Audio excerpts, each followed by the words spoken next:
महाराजा सूरजमल वो राजा थे जिनको एशिया का कोई भी राजा नहीं हरा सका।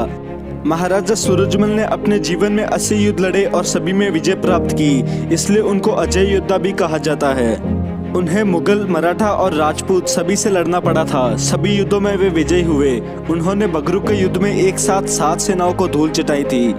महाराजा सूरजमल ने जोश, साहस, चतुराई, अटूट दृढ़ता और अजय स्वभाव के बल पर मुगल साम्राज्य पर सीधा प्रहार किया। चरित्र की उज्ज्वलता, स्वभाव की गंभीरता, शरीर की सुदृढ़ता और आकृति की प्रभावशालीता इतनी अनुपम थी कि तत्कालीन कोई भी नरेश उनकी तुलना में नहीं रखा जा सकता। उन्हें जाट जाति में वही स्थान प्राप्त है जो विदेशी जातियों में प्लेटो, नेपोलियन और लूथर को प्राप्त था। महाराजा सूरजमल का जन्म 13 फरवरी 1707 को हुआ। महाराजा सूरजमल वास्तव में अपने समय के योद्धाओं में भीम, नीतिज्ञों में कृष्ण और अर्थशास्त्रियों में कौटिल्य थे। एक मुसलमान यात्री ने उनके संबंध में कहा था, सूरजमल वास्तव में हिंदुस्तान का आखिरी सम्राट है। इसमें कोई संदेह भी नहीं। उनके पास उस समय के तमाम शासकों से बड़ा राज्य था।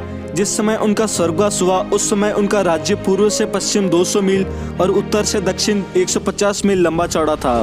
भरतपुर के रूप में इस जाट राज्य में भरतपुर के अलावा धौलपुर, आगरा, मथुरा, मैनपुरी, एटा, होडल, बयाना, पलवल, पटौदी, जलेसर, मुड़सान, हाथरस, अलीगढ़, बुलंदशहर, मेरठ, रोहतक, बहादुरगढ़, इज्जर, फरूखनगर, बल्लभगढ़, रेवाड़ी, गुड़गांव, मेवात, अलवर, किशनगढ़ और दिल्ली के निकटवर्ती इलाके शामिल थे। इस जाट राज्य की पूर्वी सीमा को हरिद्वार में भागीरथी शोभित करती थी। दक्षिण में चंबल नदी, पश्चिम में जयपुर और उत्तर में दिल्ली इसकी सीमा थी।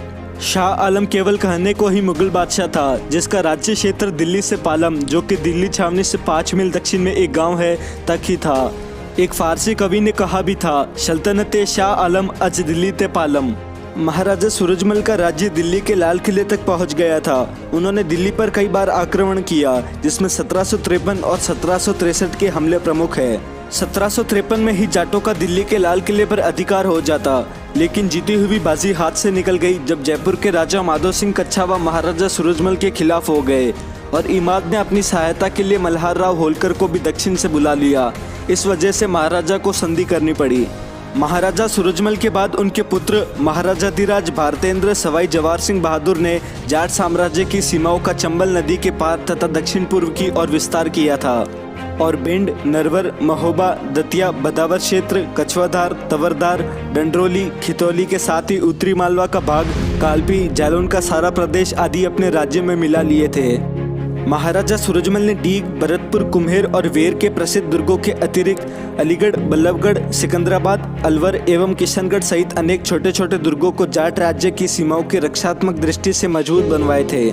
महाराजा सूरजमल अपने उत्तराधिकारी के लिए दुर्ग सेना के अतिरिक्त 15,000 घुड़सवार सेना, 25,000 पैदल सेना, 5,000 घोड़े, 100 हाथी, 300 तोपें और उसी अनुपात में काफी युद्ध सामग्री छोड़ गए थे। उनके पास 1.5 करोड़ की आमदनी का इलाका था। सीआर का लेखक लिखता है, सूरजमल के तबेले में 12,000 घोड़े उतने ही चुनिंदा सवारों सहित थे, जिनको कि उनसे दूसरों के घुड़सवारों पर निशाना लगाने का और फिर अपनी बंदूकें सुरक्षित होकर भरने के लिए चक्कर खाने का अभ्यास करवाया था। यह आदमी रोजाना के अभ्यास से इतने निपुण और भयानक निशानेबाज और मार्च में इतने चतुर बन गए थे कि हिंदुस्तान में कोई भी ऐसी सेना नहीं थी जो खुले मैदान में इनका सामना कर सके, और न ऐसे राजा के विरुद्ध लड़ाई मोल लेना ही फायदे के लिए संभव समझा जाता था। महाराजा सूरजमल ने विशालकाय लाखा तोप का निर्माण करवाया था। यह तोप विश्व की सबसे विशाल तोपों में से एक है। इस तोप को खींचने के लिए 40 जोड़े बैल लगते थे। 18वीं शताब्दी के इतिहासकारों तथा लेखकों ने महाराजा सूरजमल की विशिष्ट योग्यता, प्रतिभा तथा चरित्र की दृढ़ता को स्वीकार किया है।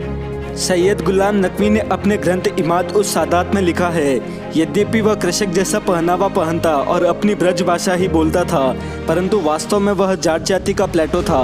नीतिज्ञता में और राजस्व तथा दीवानी मामलों में प्रबंध की निपुणता तथा योग्यता में हिंदुस्तान के उच्च पदस्थ लोगों में से आसफ जाह निजाम के सिवाय कोई भी उसकी बराबरी नहीं कर सकता था। उसमें अपनी जाति के सभी श्रेष्ठ गुण, ऊर्जा, साहस, चतुराई, निष्ठा और कभी पराजय स्वीकार नहीं करने वाली अद्वैय भावना सबसे बढ़कर विद्यमान थे। परंतु किसी भी उत्तेजनापूर्ण खेल में, चाहे वह युद्ध हो या राजनय, वह कपटी मुगलों और चालाक मराठों को समान रूप से मात देता था। संक्षेप में कहे तो वह एक ऐसा होशियार पंछी था जो हर एक जाल से दाना तो चुग लेता था पर उसमें फंसता नहीं था। फादर वेल्डन के शब्दों में, सूरजमल एक दृढ़ निश्चय, बुद्धिमान, नीति चतुर, शूरवीर और महान राजा था जिसकी विदेशियों ने भी प्रशंसा की तथा उससे भयभीत थे। महाराजा सूरजमल की तरह ही उनका किला लोहागढ़ भी अजय था जिसको कोई अन्य राजा नहीं जीत सका। भारत की बस 2 ही रियासतें थी, भरतपुर और धौलपुर, जिसने कभी किसी को टैक्स नहीं दिया और हमेशा स्वतंत्र रही। यह दोनों जाट रियासतें थी जो कभी किसी के अधीन नहीं हुई।